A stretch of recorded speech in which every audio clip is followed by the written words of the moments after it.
I'm so glad that we got to come on this date to this wonderful, fancy restaurant. These gold plates are so nice. They're my favorite. Yeah.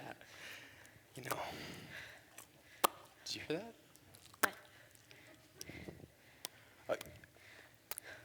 Why is there only food on his plate?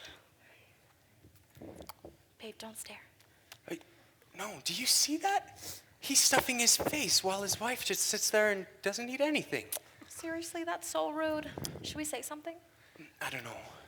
Just give it a second and let's see if he remembers his manners. All right, honey. Hand me the dentures. I think it's my turn. Of course. Oh, there you go, dearie. Oh my gosh. Bon appetit.